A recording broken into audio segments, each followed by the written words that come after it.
Assalamualaikum warahmatullahi wabarakatuh. Selamat pagi dan salam sejahtera untuk kita semuanya. Alhamdulillah pada kesempatan pagi hari ini kita bisa ketemu walaupun secara daring untuk bersama-sama mendalami. Nah, saya yakin teman-teman semuanya sebelumnya sudah pernah belajar. Nah, ini tinggal mendalami dan nanti kita lebih banyak mendiskusikan.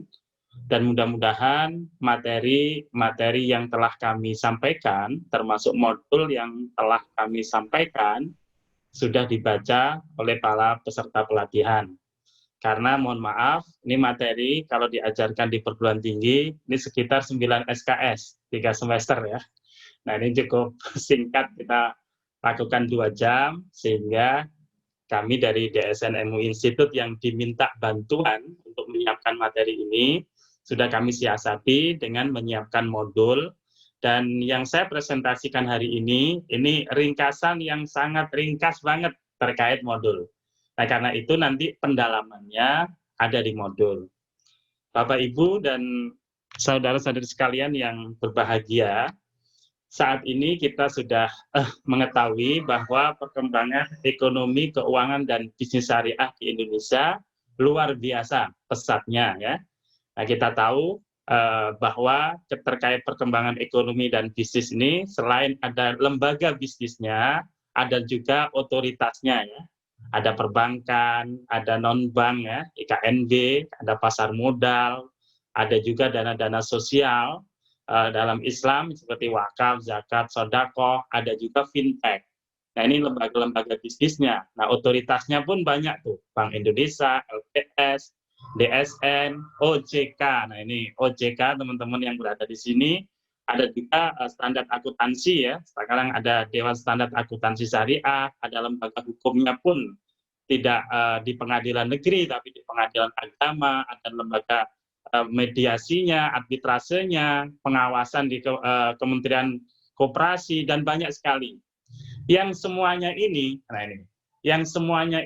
basic keilmuannya adalah ada di materi yang Bapak, Ibu, dan adik-adik sekalian ini kayaknya masih adik-adik semua nih. Ya, adik-adik semua akan pelajari hari ini. Jadi basic ilmu kesyariahan itu ada di materi muamalat. Ya, sebelum ada terminologi ekonomi keuangan syariah, ketika ingin belajar bisnis syariah, belajarnya adalah melalui ilmu muamalat ini. Nah, jadi ini sangat basic sekali untuk kita pelajari yang ingin mengenal tentang keuangan dan bisnis syariah. Dan ilmu ini usianya udah tua, bisa jadi udah 15 abad yang lalu, ya, sejak zaman Nabi Muhammad dikembangkan sahabat-sahabatnya, zaman klasik, pertengahan, dan modern. Nah, itu ilmunya, pengantarnya ada di sini. Jadi sekali lagi, orang yang akan belajar ekonomi syariah kok tidak mempelajari fikih muamalat, ini ada kekurangan. Ibarat orang bangun rumah tapi fondamen rumahnya ini nggak kokoh, begitu ya. Nah, karena itu ilmu ini sangat penting sekali sebagai dasar pengetahuan. Bapak Ibu yang saya hormati, nah yang pertama kali ini kita mencoba melihat kira-kira bisnis syariah ya dalam struktur ajaran Islam itu di mana. Karena bisnis syariah di sini terminologi yang ada dalam ajaran Islam. Nah, kalau kita lihat strukturnya yang ada ini, bisnis syariah ini ada yang di merah yang paling bawah ini, muamalah maliyah. Nah, ini bisnis syariah. Ada di muamalah ini. Tapi dalam struktur ajaran Islam kita tarik ke atas nih, sumbernya bisnis syariah yang utama adalah Al-Quran dan As-Sunnah. Jadi Al-Quran dan As-Sunnah ini sumber ajaran syariah, sumber ajaran Islam. Kalau Al-Quran ya wahyu dari Allah, dibawa malaikat Jibril, disampaikan kepada Nabi Muhammad tanpa editing. Dari 15 abad yang lalu sampai sekarang nggak akan ada perubahan sehuruf pun. Tuh, itu dijamin nih. Nah, yang kedua adalah As-Sunnah. As-Sunnah ini maksudnya adalah apa yang dikatakan Nabi, apa yang diperbuat Nabi, apa yang ditetapkan Nabi selain wahyu. Jadi Nabi Muhammad ya sebagai Rasul itu adalah prototipe yang harus diikuti kata-katanya, perbuatannya, ketetapannya. Kata-katanya, perbuatannya, ketetapannya itu sudah terkodifikasi dalam kumpulan biasanya namanya hadis-hadis ya, hadis-hadis Nabi. Nah itu adalah nama lain dari sunnah. Jadi terminologinya kami jelaskan di awal nih ya. Sunnah ini sama dengan hadis gampangannya ya. Nah, dua-duanya ini adalah sumber syariah. Pertanyaannya, apakah mencukupi dengan dua sumber? Tidak. Nanti ada pengembangan terhadap sumber ini yang dilakukan oleh para cendekiawan, para ilmuwan, atau para ulama muslim namanya. Oke, jadi sumbernya adalah Al-Quran dan As-Sunnah. Ajarannya syariah. Syariah. Nah, ajaran Al-Quran dan As-Sunnah Islam itu ada akidah terkait keimanan, akhlak terkait moral, dan amaliyah. Ini syariahnya kecil ya. Biasanya syariah itu bisa dimaknai di level ajaran ini atau ajaran yang besar. Ini ulama berbeda pendapat. Nah, biasanya ada juga yang mengatakan di sini namanya ya agama Islam atau din. Nah, syariah itu ajaran yang terkait perilaku kita keseharian. Ya. Jadi ada akidah tentang keimanan, iman pada Allah, malaikat. Jadi kalau nanti di syariah, dasarnya juga akidahnya akidah kepercayaan kepada Allah. Artinya apa? Kalau orang bisnis syariah ternyata masih takutnya kepada OJK, bukan takut sama Allah, itu nanti salah, Mas. Ya. Jadi yang takut utama Allah. Melakukan penyimpangan bukan takut karena OJK. Ya. Tapi takutnya karena Allah. OJK statusnya mewakili Allah. Nah ini kalau bisa dilakukan, OJK nggak banyak kerjaan. Karena orang nggak banyak menyimpang nanti. Takutnya kepada Allah. Jadi keimanan di sini. Akhlak, moralitas, kejujuran, transparansi, kesetiakawanan, solidaritas itu adanya di akhlak ini, ya. Nah, yang amaliyah syariah ini terdiri dari dua, muamalah dan ibadah. Maksudnya apa? Dalam ajaran Islam itu secara kategorisasi yang perilaku kita sehari-hari itu dibagi dua. Ibadah hubungan vertikal kita dengan Allah itu ibadah.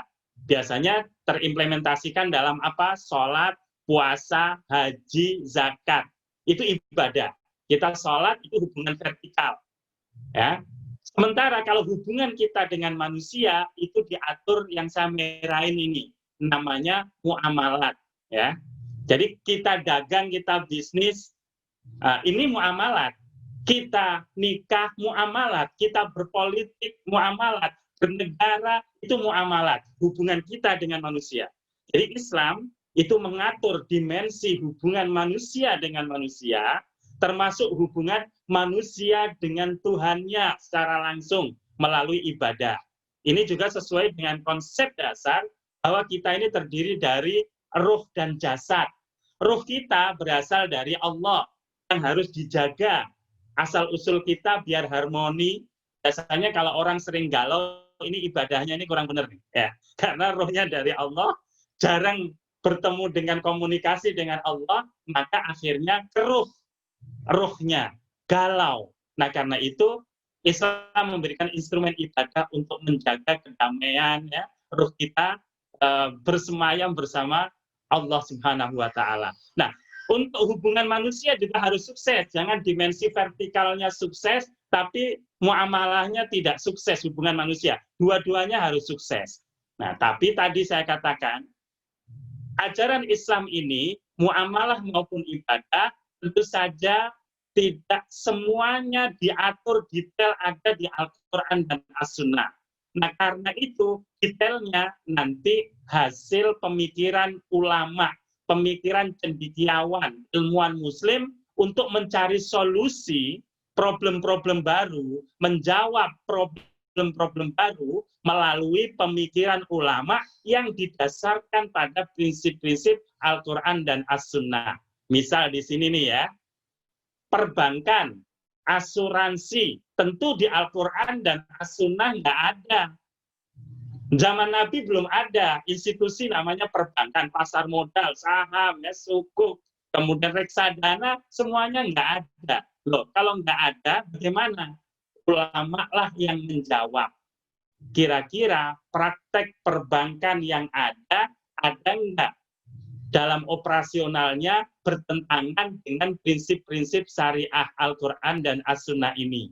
Ada yang bertentangan atau tidak? Disitulah muncul pemikiran tentang konsep perbankan, konsep asuransi, hasil pemikiran ulama.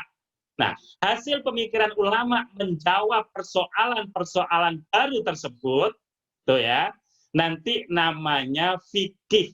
Fikih itu hasil pemikiran ulama, ya, cendekiawan muslim, ilmuwan muslim dalam merespon persoalan-persoalan yang dasarnya adalah Al-Quran dan As-Sunnah.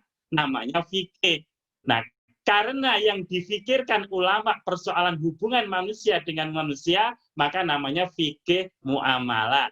Kalau yang difikirkan adalah hubungan manusia dengan Allah, namanya fikih ibadah. Gitu ya.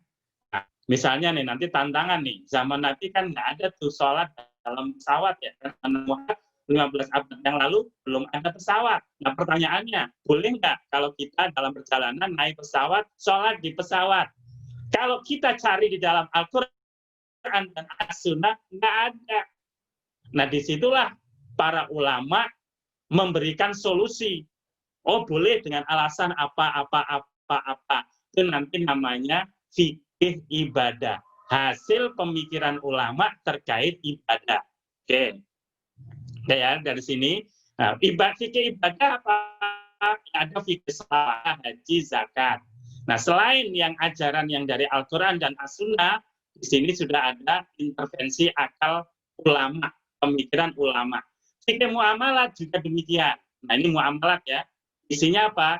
Hukum tata negara ya, politik itu muamalat. Hukum bisnis ya, soal bisnis keuangan itu juga muamalat. Cuma namanya muamalah maliyah, mall. Ingat Bapak Ibu ya? Ingat, kalau muamalah yang terkait duit ada kata-kata mallnya ya. Muamalah moliyah, nah, bacanya jangan moliyah tapi muamalah maliyah. Itu yang terkait harta. Ada yang terkait pidana, ini juga muamalat, hukum pidana ini muamalat. Waris, nikah, hukum acara di pengadilan. Nah, ini muamalat juga. Nah, cuma yang kita dalami dalam diskusi saat ini hanya yang merah ini, Bapak Ibu. Saya nggak bahas masalah politik, pidana, dan lain-lain. Hanya fikih yang mengatur hubungan manusia dengan manusia terkait bisnis. Saya juga tidak akan mendiskusikan tentang sholat, puasa, haji, zakat. Ini nanti silakan dipelajari di masjid, di majelis taklim, atau di kajian-kajian keislaman lain ya. Nah, yang kita fokuskan adalah yang saya merahin ini. Jadi, bisnis syariah ini bagian dari hasil pemikiran ulama yang masuk kategori ajaran muamalah, hubungan manusia dengan manusia lain. Tapi ketika bisnis syariah sudah dispesifikasikan hubungan manusia dengan manusia lain di bidang bisnis dan keuangan. Nah, sebelum saya beranjak dari sini, saya perlu jelaskan karakteristiknya sedikit. Jadi karena bisnis syariah, muamalah maliyah ini adalah hasil ijtihad, pemikiran ulama, maka tidak menutup kemungkinan antara ulama satu dengan ulama yang lain berbeda pendapat. Ya, kalau dalam Islam ada istilah madhab. Itu apa? Madhab itu ya kelompok ulama ya yang memiliki pendapat tertentu, kemudian diikuti banyak orang, sehingga dikenal ada madhab Syafi'i, artinya Imam Syafi'i itu pelopornya. Ada madhab Hanafi, artinya Imam Abu Hanifah itu pelopornya. Nah, di dalam sekali lagi ijtihad ada perbedaan pendapat. Oleh karena itu kalau di Indonesia nih, nanti jangan kaget. Misalnya loh Pak, di Indonesia ini kok ada ustadz yang mengatakan bank syariah nggak sesuai syariah. Iya, bisa jadi ada ulama yang menilai begitu. Karena apa? Karena perbankan syariah adalah produk pemikiran manusia. Sehingga sekian ulama melakukan pemikiran, hasilnya bisa berbeda-beda. Nah, namun di Indonesia, untuk menyamakan persepsi tentang syariah, untuk menyamakan hukum ketentuan tentang syariah, negara Indonesia sudah menunjuk Majelis Ulama Indonesia melalui DSN MUI untuk mengeluarkan fatwa-fatwa terkait keuangan dan bisnis syariah. Untuk apa tujuannya? Tujuannya mencari titik temu.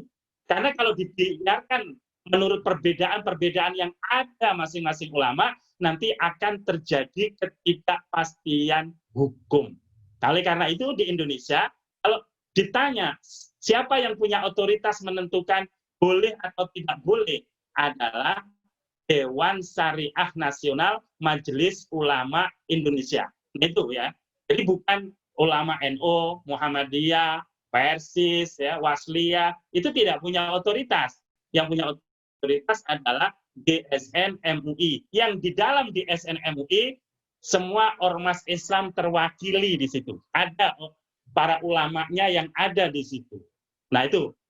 Jadi terwakili semua ormas-ormas di DSN MUI. Jadi kelembagaannya seperti itu. Karena saat ini banyak tuh kajian-kajian di kampus, di masjid, yang menilai, wah ini produk perbankan syariah ini nggak sesuai syariah. Pertanyaannya, nggak sesuai syariah bertentangan menurut pendapat siapa, ya kan?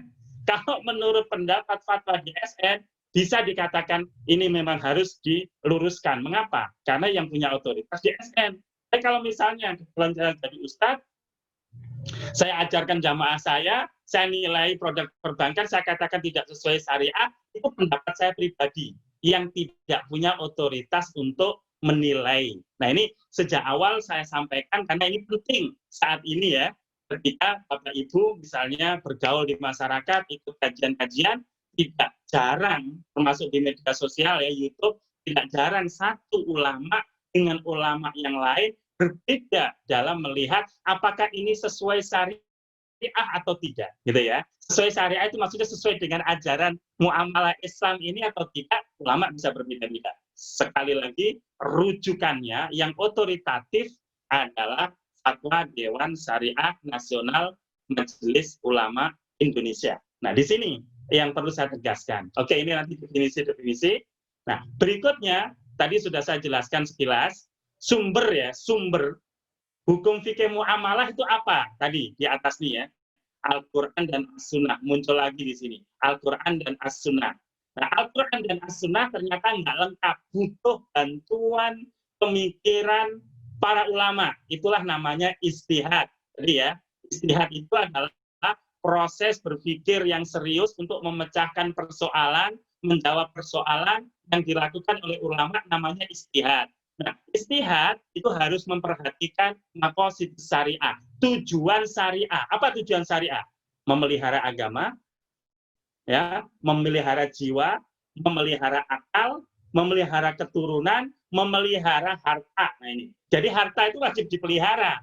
Maka lima-limanya itu harus jadi pertimbangan ketika seorang ulama beristihad, mencari solusi. Jangan sampai misalnya dari sisi menguntungkan, iya itu memelihara harta, tapi ternyata merusak kemanusiaan bisnisnya. Itu nanti nggak boleh. Itu parameternya nantinya. Oke, berikutnya ini ijtihad tadi, cara berpikir ulama mencari solusi. Nanti macam-macamnya banyak ya, ada istislahi, taklili, bayani. Kalau bayani ini jelaskan yang ada di teks Al-Quran dan As-Sunnah yang berbahasa Arab itu loh. Kemudian dijelaskan, ditafsirkan, nah itu namanya bayani, penjelasan. Kalau taklili, di Al-Quran ada sesuatu yang mirip dengan kasus sekarang, misalnya ini narkotik ya, narkotik. Ada nggak narkotik itu haram dalam Al-Quran? Nggak ada. Yang ada itu adalah khamr, perasan anggur yang haram. Pertanyaannya, narkotik haramnya dari mana? Dianalogkan dengan perasan anggur karena sama-sama membuat orang mabuk. Gitu. Jadi haramnya itu karena sebab memabukkan. Tapi kalau dicari di Al-Quran dan As-Sunnah, narkotik nggak ada, pil koplo nggak ada, topi miring nggak ada, tapi ketan juga nggak ada. Gitu ya. Nah, itu hasil analog dengan sesuatu hukum yang ada di Al-Quran yang memiliki kemiripan. Itu namanya nanti taklili atau kias analog. Ini bahasa Indonesia analog. Nah, kemudian ada istislahi. Nah, kalau istislahi ini adalah pengembangan hukum Islam yang karena Al-Quran bisa jadi nggak ada aturannya, sehingga banyak nanti ditempuh cara-cara. Nah, ini nggak perlu saya jelaskan secara detail, karena ini ilmunya juga panjang. Intinya beberapa aja saya jelaskan. Misalnya ya, uruf, tradisi. Misalnya tradisi sekarang kalau melakukan pembayaran, ya pakai payment gateway ya, pakai uang elektronik. Nah, ini sudah mentradisi. Nah, sesuatu yang mentradisi dan dia memudahkan urusan manusia, itu bisa diadopsi menjadi hukum syariah. Begitu. Termasuk misalnya jual beli online. Zaman Nabi nggak ada, zaman sahabat Nabi nggak ada. Sekarang baru muncul. Dan itu bagian dari tradisi transaksi modern dalam bisnis e-commerce. Pertanyaannya, boleh nggak? Tidak ada persoalan. Ini ada uruf. Uruf ini tradisi yang bagus, membawa kebaikan, nanti bisa dijadikan ketetapan bahwa itu penting dan boleh dilakukan oleh umat. Nah, kecuali nanti dalam proses misalnya e-commerce itu ada unsur penipuan, maka yang harus dihilangkan adalah diminimalisir, dimitigasi adalah tentang penipuannya seperti apa. Oh, di situ ada ribanya, ya nanti ribanya dicari alternatif yang tidak riba. Tapi sebagai sebuah platform untuk kegiatan bisnis kontemporer tidak perlu ditolak gara-gara Nabi tidak mengajarkan, gitu ya. Ini nanti metodologinya banyak. Ada juga satu zariah. Nah, kalau satu zariah ini sesuatu yang boleh jadi asalnya boleh, tapi karena mengganggu kehidupan masyarakat, bikin kegaduhan atau merusak moralitas generasi muda, akhirnya dilarang. Misal ini walaupun belum dilarang nih, misalnya nih Bapak Ibu punya bisnis video game misalnya, yang banyak anak-anak muda di situ memanfaatkan jasa yang Bapak Ibu berikan. Kalau ternyata akibat jasa itu banyak generasi muda yang rusak mentalnya, maka negara atas nama hukum Islam dengan metode saddu zari'ah boleh mengharamkan, gitu. Boleh melarang. Itu namanya saddu zari'ah. Sesuatu yang awalnya boleh, tapi mengandung peluang merugikan atau mengandung resiko, sesuatu itu dilarang. Nah, OJK itu banyak banget tuh dari perspektif hukum syariah yang menggunakan mazhab saddu zari'ah. Ya, saddu zari'ah ini apa? Suatu sebenarnya dulu boleh, tapi karena mengandung resiko, bikin regulasinya itu dilarang, gitu ya. Nah, ini nanti metodenya ini. Mudah-mudahan nanti kesempatan lain kita bisa dalami satu persatu. Nah ya, untuk sekarang sekilas aja dulu. Oke, berikutnya ruang lingkup fikih muamalah maliyah. Artinya kalau kita belajar fikih muamalah maliyah, keilmuan yang menjadi basic untuk mempelajari bisnis dan keuangan syariah, apa sih lingkupnya? Nah, tentu saja kita tidak semua pelajari nih. Nah, yang saya merahin aja ini nanti yang kita pelajari ya. Dan jadi apa sih objeknya? Nanti Bapak Ibu bisa pelajari di luar, bisa beli bukunya ya. Untuk mempelajari secara utuh, ini skemanya keilmuan fikih muamalah. Fikih muamalah bab pertama biasanya membahas tentang harta. Mengapa? Karena objek dari bisnis keuangan adalah harta. Nanti kita pelajari di situ. Apa hakikat harta itu? Ya, dalam Islam kan dikatakan harta adalah milik Allah yang dipercayakan kepada manusia. Jadi kita ini hanya penerima kepercayaan. Ya, Mas Firman ya. Mas Firman tuh kalau punya harta itu kepercayaan, Mas. Kalau kemudian Allah ambil, jangan nangis, Mas. Artinya Allah sudah tidak percaya sama kita. Ya, alhamdulillah, nggak ada beban, kan? Nggak ada yang dipertanggungjawabkan. Nah, ini untuk mendekonstruksi pemahaman bahwa harta itu milik kita, sehingga kalau ada kehilangan, dia stres. Ya, jadi kita ini hanya menerima amanah. Sama, anak itu bukan anak kita. Itu milik Allah yang diamanatkan ke kita. Sama dengan harta ini. Nah, nanti diatur harta itu seperti apa, yang dibolehkan, yang tidak dibolehkan, ada di teori tentang harta. Yang tadi bahasa Arabnya itu mal, ya, untuk gampang memudahkan, mal ya. Nah, itu mal itu harta. Yang kedua, harta orang semua ingin memiliki, maka Islam mengatur bagaimana tentang konsep memiliki itu seperti apa. Nah, misalnya saya membeli menjadi milik saya. Kalau sudah menjadi milik saya, hak apa yang ada pada barang itu yang melekat pada saya, sehingga saya bisa menjual kembali, menyewakan, atau saya boleh nggak saya membuang secara sia-sia. Nah, nanti diatur. Ternyata kepemilikan dalam Islam itu tidak kepemilikan mutlak. Ya, Mas Dimas punya karaokean di rumahnya Mas Dimas, karaoke-nya rumah Mas Dimas gitu ya. Mas Dimas puter sekeras-kerasnya. Tetangga marah, loh Mas, kok muternya gitu? Ya kan ini milik saya sendiri, kok situ protes. Nah, dalam Islam nanti ada pembatasan. Kepemilikan pribadi ya tidak boleh digunakan kalau mengganggu kepentingan umum publik, begitu. Jadi nanti aturannya di teori-teori ini, Mas. Ini nanti silakan dipelajari, kita nggak akan concern ke sana. Nah, kita concernnya nanti ke teori akad ini.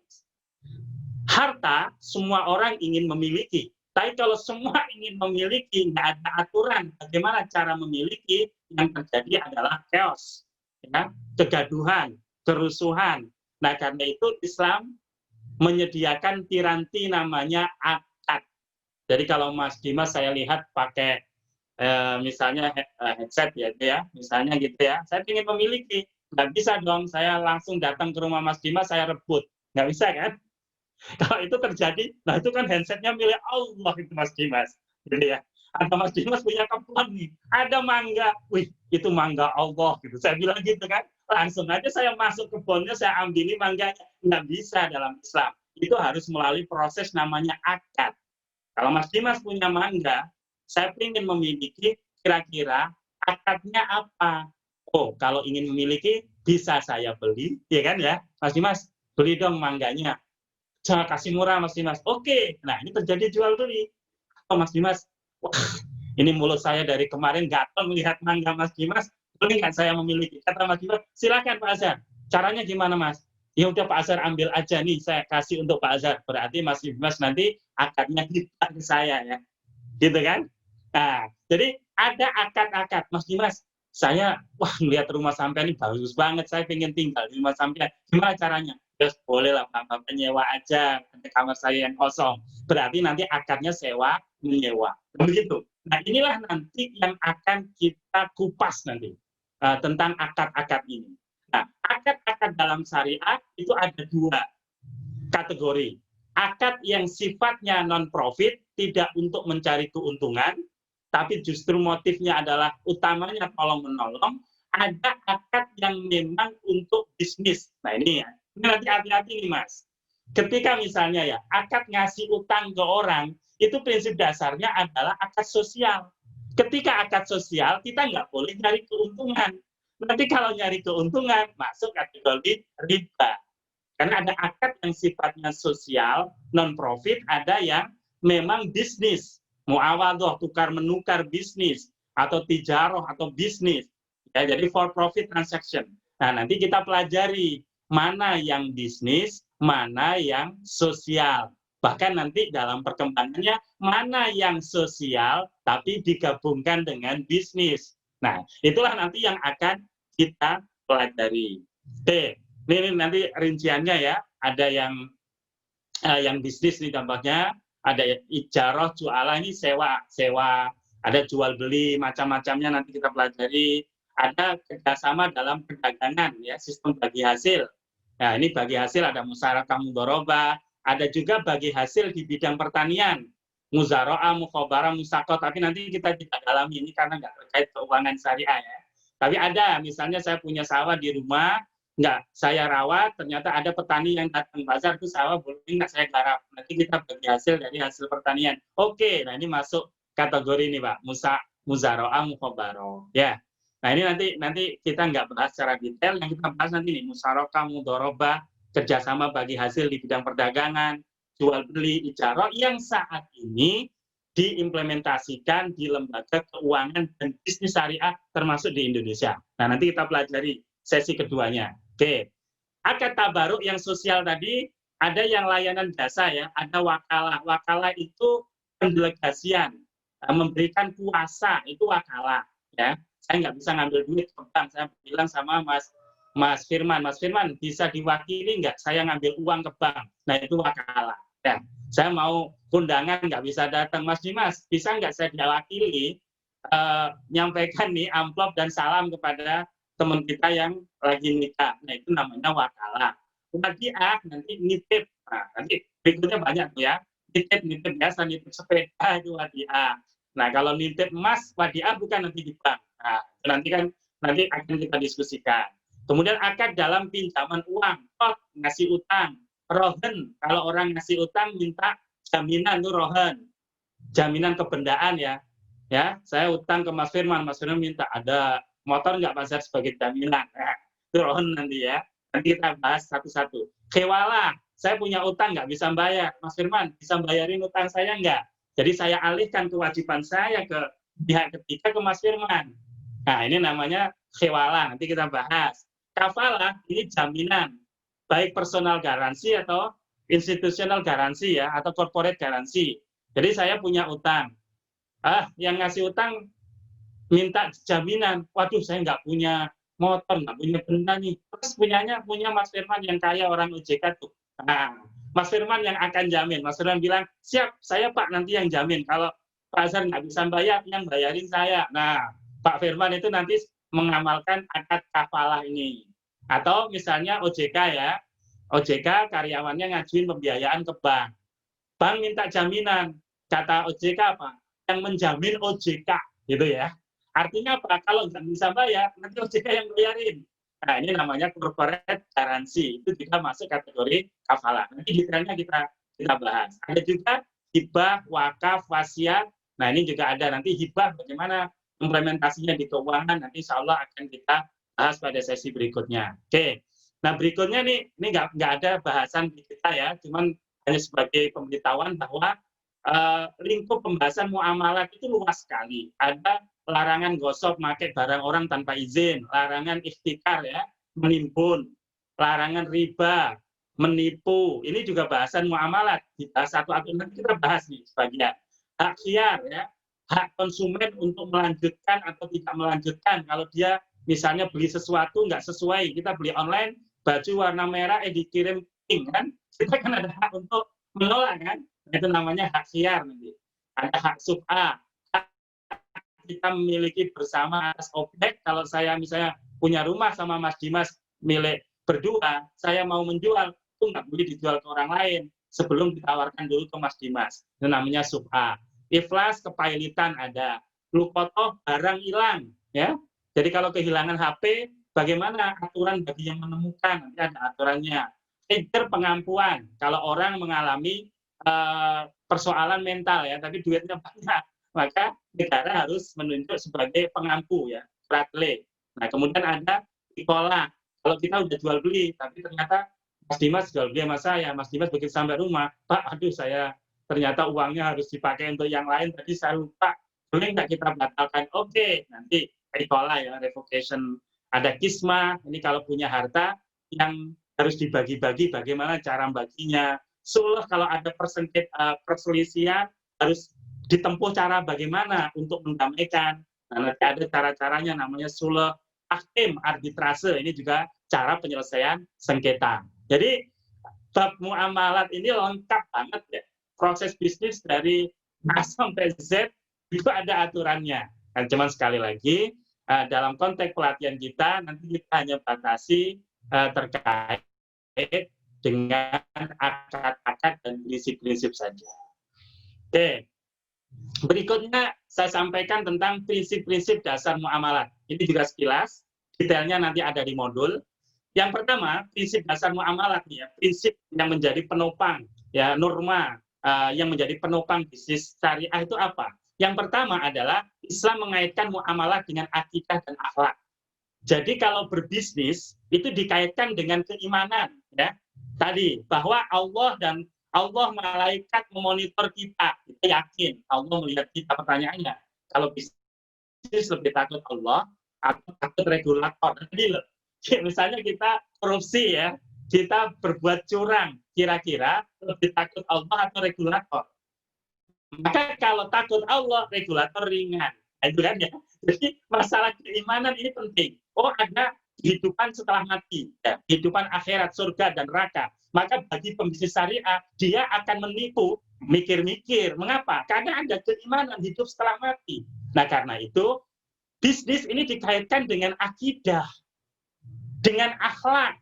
Akhlak mengajarkan orang harus jujur, harus bermoral, harus melihat manusia dengan sikap kesetaraan, solidaritas. Nah, semuanya itu harus tercermin di dalam bisnis syariah.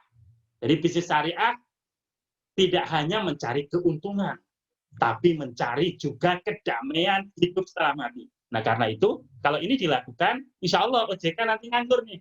Kalau betul-betul diimplementasikan, karena orang udah patuh tanpa harus diobrak-obrak sama OJK. Dengan kesadaran diri dari dalam, orang akan sadar tuh, kalau memang Islam, ya, bisnis syariah dikaitkan dengan akidah dan akhlak. Nah, umumnya kan orang curang takut tuh ada yang ngawasin. Nah, ini yang nggak benar nih. Yang kedua, muamalah dibangun atas prinsip dasar yang bersifat umum.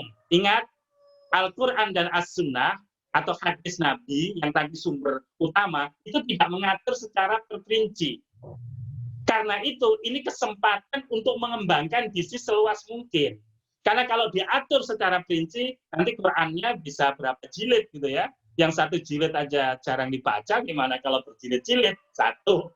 Yang kedua, kalau banyak diatur, justru menyulitkan orang ini mengembangkan berinovasi.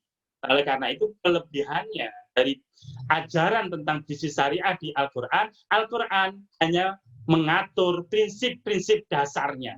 Rinciannya diserahkan kepada pelaku-pelaku sesuai dengan zamannya. Oke. Yang ketiga, prinsip muamalah adalah boleh. Nih, ini menarik lagi nih. Jadi prinsip dasar ajaran muamalah itu boleh, kecuali yang jelas-jelas dilarang. Nah, berbeda dengan ibadah ya. Kan tadi ada muamalat ya, ada ibadah. Kalau ibadah prinsipnya adalah nggak boleh, haram ibadah, kecuali yang diperintahin. Jadi kita nggak boleh ngarang-ngarang, misalnya, kita sholat sekarang 7 waktu yang wajib, karena saya lagi nganggur. Malah dosa, malah dosa. Kalau mau sholat, jangan sholat wajib, sholat sunnah ada. Kalau sholat wajib, kita karang nggak boleh. Pak, daripada takbirnya begitu membosankan, buat kita bikin takbirnya itu kayak senam poco-poco atau apa gitu ya. Biar ada seninya, Pak, sholat dari dulu, sejak saya kecil sampai sekarang kok nggak menarik gerakan-gerakannya. Nah, itu nggak boleh. Prinsip ibadah harus apa adanya yang diajarkan Nabi kita kerjakan. Nah, sementara kalau muamalah, silahkan kata Rasul, Nabi, antum a'lam bi umuri dunyakum. Ente itu lebih tahu urusan duniamu. Jadi kalau sekarang pakai uang elektronik, nggak perlu kita nanya. Nabi dulu pakai transaksinya, pakai uang elektronik, nggak pakai GoPay, OVO, nggak perlu itu. Jadi kalau muamalah, laksanakan. Hanya nanti dilihat, kira-kira dalam praktek uang elektronik ada nggak unsur ribanya. Kalau ada, kita hilangkan. Kita kasih alternatif syariahnya. Nah, begitu. Oke. Yang keempat, muamalah dibangun atas dasar ilat dan kemaslahatan. Tadi, saya katakan ya, muamalah itu dasarnya ini membawa maslahat kebaikan atau tidak. Makanya sesuatu yang awalnya halal, misalnya tadi rental ya, video game nggak masalah untuk main. Tapi kalau mengganggu masyarakat, merusak mental generasi muda, boleh jadi yang awalnya membawa kebaikan jadi nggak membawa kebaikan, yang awalnya boleh jadi dilarang. Nah, jadi di situ fleksibilitasnya tinggi, dan siapa yang boleh melarang? Otoritas. Di antaranya adalah OJK. Ya, OJK kan banyak buat aturan tuh. Bisnis ini nggak boleh begini, nggak boleh begini. Boleh jadi dulunya awalnya boleh, tapi karena banyak potensi disalahgunakan, pola bisnis seperti itu, akhirnya OJK mengatur. Ada satgas apa itu, investasi bodong atau investasi apa itu kan ada satgasnya ya, yang banyak ngatur harus begini. Itu dalam konteks mencapai maslahat, dan itu sudah sesuai dengan syariah. Yang kelima, muamalah umumnya bersumber dari kebiasaan tradisi. Tadi saya katakan ya, akad-akad yang ada di syariah itu dulu tidak semuanya suatu yang baru. Sebelum Nabi Muhammad ada, itu sudah ada. Gitu.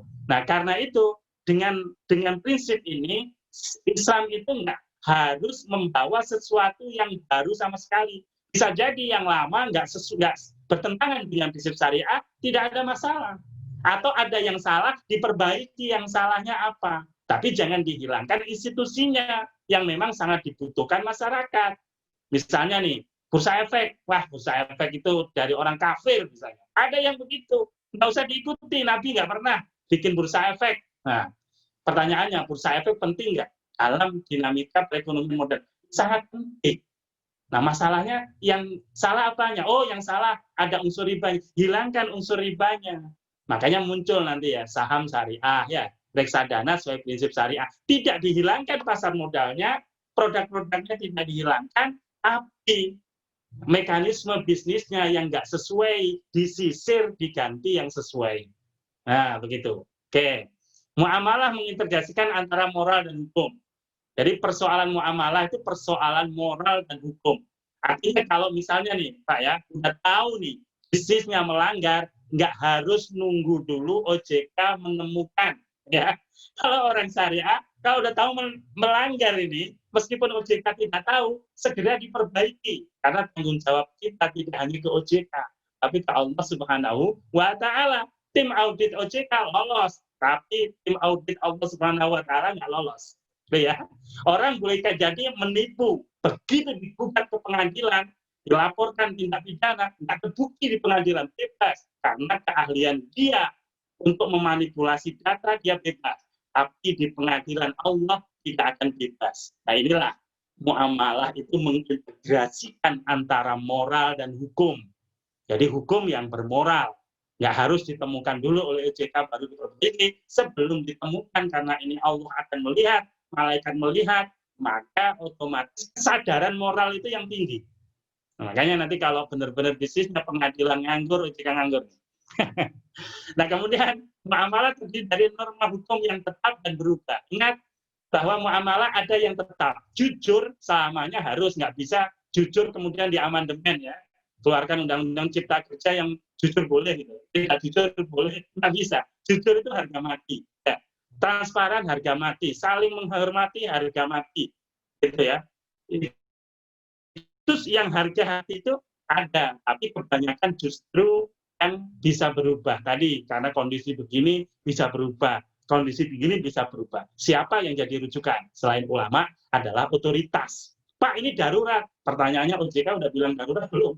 Gitu kan? Ada tuh praktik keuangan syariah bilang ke pengawas syariahnya, Pak, ini udah darurat, tolong dibolehkan. Nah, nggak bisa yang menilai lembaganya, konsultasi dulu ke OJK. Apakah kondisi seperti ini darurat enggak? Sehingga dibolehkan menyimpang dari prinsip syariah. Nah, begitu caranya ya. Nah, kalau OJK mengatakan, iya Pak, ini masa pandemik sehingga orang kesulitan bisnis, jadi kalau mau ada relaksasi syariah, silakan. Oke, berarti otoritas juga sudah mengatakan memang kondisinya darurat. Oke. Terakhir, muamalah menjaga keseimbangan antara kepentingan individu dan kolektif. Jadi muamalah itu menjaga keseimbangan kepentingan individu dijaga, kepentingan kolektif juga dijaga. Tapi ketika berbenturan, kepentingan kolektif didahulukan. Tadi ya, Mas Dimas yang punya karaokean tadi, itu individu harus dihargai. Tapi kalau kemudian muternya sampai jarak 2 kilo kedengaran, Mas Dimas, nah, ini nanti untuk kepentingan masyarakat, ya, Pak RT bisa nyetop tuh karaoke-nya Mas Dimas, gitu kan ya. Nah, itu nanti ada ajarannya di dalam syariah. Oke. Nah, ini larangan-larangan, saya sekilas akan jelaskan. Dalam syariah itu, prinsip dasarnya boleh, ya, bisnis itu boleh. Nah, nanti tinggal kita sisir. Dalam bisnis itu ada unsur riba atau tidak. Riba gampangannya, Mas Firman ngasih utang ke saya 100.000, minta mengembalikan 110. Nah, itu riba, Mas ya. 10-nya itu riba. Nah, kira-kira ada unsur seperti itu enggak? Kalau ada, enggak boleh. Yang kedua, gharar. Gharar itu ketidakpastian yang menimbulkan kerugian salah satu pihak yang akad. Misalnya ya, kalau dulu nih Mas, kalau saya menjual rambutan yang baru berbunga, belum berbunga, saya jual ke Mas Firman saya jual itu 1 juta. Oh siap Pak Azhar, kemarin laku loh, tahun yang lalu 2 juta ini buktinya. Oke. Nah, itu nggak boleh Mas. Mengapa? Karena masih berbunga, belum jadi buah. itu masih ada dua kemungkinan, jadi buah dan tidak jadi buah. Itulah namanya gharar. Ya, gharar. Nah, gharar juga ketidakpastian karena ketidakjelasan. Mas Firman, motor saya ini sudah 2 hari, ada yang mengamankan dari rumah saya, belum balik. Mudah-mudahan nanti kembali. Nah, saya jual aja ke Mas Firman ya. Ini nggak boleh, Mas. Mengapa? Karena ada ketidakpastian bisa balik atau tidak. Mengapa ini dilarang? Ini berpotensi menimbulkan sengketa, perselisihan. Nah, syariah itu meminimalisir semaksimal mungkin potensi yang menimbulkan perselisihan akibat objek transaksi yang tidak jelas. Nah, ini namanya gharar. Nah, makanya asuransi, mohon maaf, konvensional itu menurut syariah nggak boleh. Nanti ada asuransi syariah. Mengapa? Karena asuransi ketika kita mengasuransikan mobil, kecelakaan kalau terjadi misalnya kerusakan atau hilang akan diganti, di-cover oleh asuransi. Pertanyaannya, mobil hilang atau kegores atau rusak bisa memastikan nggak kedua belah pihak, perusahaan asuransi dan kita sebagai nasabah? Tidak bisa. Disitulah terjadi gharar. Nah, disitulah sehingga nanti asuransi konvensional harus dicari alternatif asuransi syariah yang nanti basicnya adalah tolong-menolong. Nah, bukan tukar-menukar, membayar premi, kompensasinya adalah cover risiko. Nah, bukan seperti itu. Nanti ada asuransi dengan alternatif syariah. Perjudian tidak boleh. Mengapa? Karena judi, kata Roma, merusak masyarakat, ya, merusak generasi muda. Nah, ini tentu dalam syariah nggak boleh, karena berpotensi menimbulkan sengketa, menimbulkan orang malas. Nah, ini perjudian. Dilarang. Jadi, segala bisnis yang bau perjudian itu dilarang. Baik yang langsung terkait judi atau memfasilitasi judi. Jadi, kalau misalnya ada tempat perjudian yang legal, dapat izin pemerintah, kemudian mau dikembangkan oleh ownernya, mengajukan pembiayaan ke bank syariah nggak boleh membiayai. Loh Pak, ini kan bukan untuk judi. Ya, memfasilitasi judi pun nggak boleh. Jadi kalau rokok, ya, pabrik rokok nggak bisa dibiayai bank syariah. Bagaimana pabriknya? Sama aja. Bagaimana mobil untuk ngangkut? Sama aja. Itu tidak bisa dibiayai. Oke, jadi yang haram-haram itu baik langsung bendanya maupun yang mengiringinya itu nggak boleh. Tadlis, menipu, menyembunyikan cacat, ini nggak boleh ya. Jualan HP, udah HP-nya berkali-kali jatuh, bilang nggak pernah jatuh ya. Ini selalu saya sendiri megang, padahal yang megang udah banyak orang. Menyembunyikan cacat untuk mengambil keuntungan nggak boleh. Guben, karena orang polos ditipu, yang harusnya HP harga 5 juta, dijual 20 juta, karena ketidaktahuannya. Nah, di sini ada ketidakseimbangan objek pertukaran. Ya, ini juga tidak boleh memanfaatkan orang lugu kemudian ditipu, tidak boleh. Ihtikar, menimbun, pengen dapat untung besar, caranya ditimbun. Ya, misalnya jual beli gas. Nah, ini mau lebaran ini, beli semua tuh gas di sekitarnya, warung-warung dibeli semuanya. Begitu pas lebaran sepi, diumumin yang butuh gas ke rumah saya yang biasanya harga 50.000 dijual 200. Nah, naikin harga dengan cara menipu, menimbun, memonopoli, itu tidak boleh. Itu namanya ihtikar. Tanajus, penawaran semu. Ya, menggoreng saham. Saham ini sebenarnya saham yang jelek. Ya, kemudian dilakukan goreng-menggoreng. Diberitakan macam-macam seakan bagus, akhirnya harga naik. Tapi dengan cara seakan-akan orang banyak yang beli, profilnya bagus, ya. Akhirnya orang membeli dengan cara ditipu. Nggak boleh. Iswa, dapat keuntungan, tapi cara nyuap. Ya, misalnya saya punya produk asuransi, wah ini kayaknya karyawan OJK ini prospektif nih, kerjasama dengan OJK. Akhirnya komisionernya saya suap, biar saya boleh masuk, gitu kan ya. Padahal asuransi yang lain banyak. Bagaimana cara? Ya di tender kalau fair. Nah, saya main belakang nih, pengadaan barang dan lain-lain, itu nggak boleh, itu riswa. Objek haram, jadi yang haram-haram nggak boleh dijadikan objek transaksi ya. Bir, ya, babi, anjing, darah, narkotik, dan semuanya tidak boleh dijadikan objek transaksi dalam bisnis syariah. Doror, semua objek bisnis yang membahayakan individu, masyarakat, maupun negara tidak boleh dibiayai oleh bisnis syariah. Maksiat, segala perilaku menyimpang ya di masyarakat, maka apapun fasilitas yang diperlukan nggak boleh dibiayai oleh lembaga keuangan syariah. Zulm, menganiaya juga demikian, ya. Jadi misalnya ya, ini kan ada dulu itu daftar efek syariah, saham-saham yang masuk syariah. Pernah itu salah satu saham dikeluarkan karena emitennya, penerbitnya itu melakukan pelanggaran undang-undang perburuan dan sudah ditetapkan pengadilan. Maka perusahaan emiten tersebut dikeluarkan sahamnya dari daftar efek syariah. Dia nggak syariah lagi. Itu karena menganiaya. Nah, saya yakin kalau ini dilaksanakan semuanya, aman dunia akhirat ya. Nah inilah yang menjadi obsesi bisnis syariah yang orientasinya tidak hanya keuntungan dunia, tapi juga keuntungan dan keselamatan di dunia dan akhirat. Yang bagi umat Islam setiap kali doa sholat itu kan, Rabbana atina fid dunya hasanah wa fil akhirati hasanah. Di dunia kita sejahtera bahagia, tapi di akhirat pun bahagia. Ya, tapi jangan sampai kita hanya orientasinya profit dan profit, tapi kemudian kita berbuat semena-mena. Di dunia boleh jadi selamat, di akhirat tidak bisa selamat. Nah, OJK dalam konteks ini adalah mewakili Allah, membantu Allah untuk apa? Mengawal biar bisnis syariah ini tidak merugikan. Dengan regulasi yang dibuat, dengan pengawasan yang dibuat, teman-teman ini adalah wakil-wakil Allah.